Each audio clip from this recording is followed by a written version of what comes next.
سلام ماي فريندز، مرحبا بكم في كوزينة ديالي.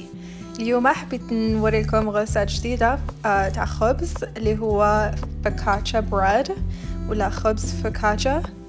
ولا راكم حابين تشوفوا كيفاش درتو؟ تابعوا معايا. Let's get started. الحاجة الأولى راح نسحقوا 4 كيسان تاع فارينة، 4 مغرف صغيرة تاع خميرة نحطها directly في الفارينة بلا ما نخليها تطلع ونخلطهم مع بعضهم.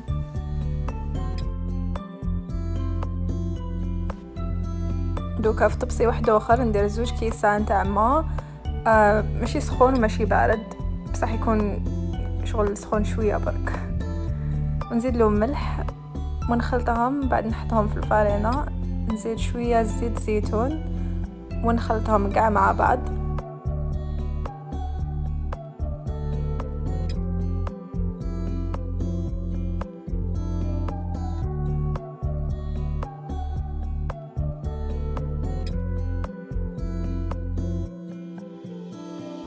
بعد كي تولي عجينة وحدة and they integrate كاع مع بعضهم ال ingredients، تجبدي طبسي واحد اخر وديري له شويه زيت زيتون وتعاودي تخلطي كاع هذيك العجينة فيه.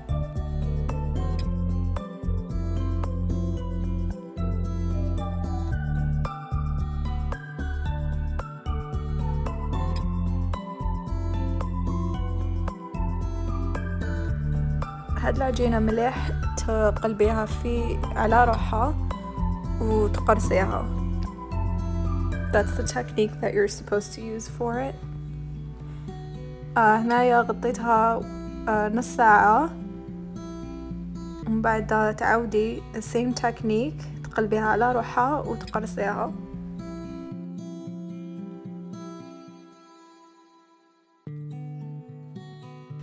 وزيدي بقاي تعاودي هاد التكنيك 2 ولا 3 خطرات، ومن بعد تالي حطيها تبات في in the refrigerator حتى الغدوة من داك.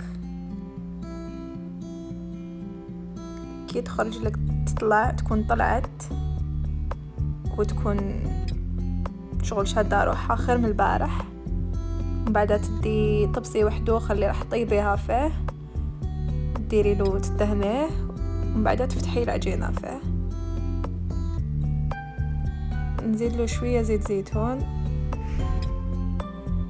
ومن بعد تقبيه بصبعتك ندخلي كامل داخل وعمريها تقابي.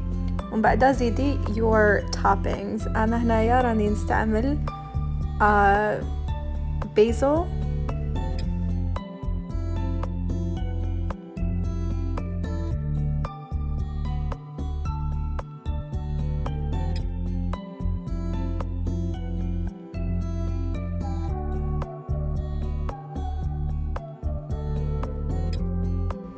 وزدت هذيك طوماطيش. سي كيفاش طبعيهم كامل تحتها، دخليهم ملح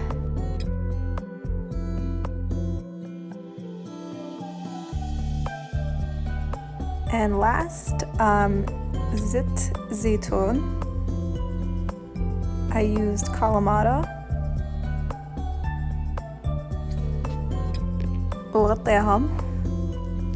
بعد خليهم يقعدوا يزيدوا نص ساعة تطلع هذيك العجينة، والانجريدينتس هادو توبينجز اللي زدتيهم شغل يدخلوا ملح في العجينة.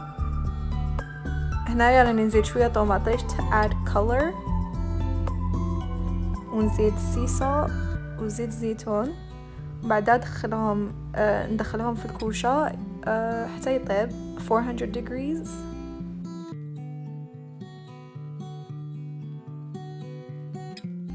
And this is the final result. غير يخرج زيدي له زيت زيتون وشوية سيسا. And that's it. I hope you guys enjoyed this recipe and you try it soon. Thank you so much for watching, and I hope to see you guys soon again.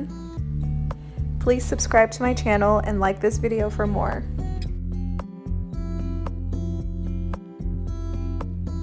Bon appetit!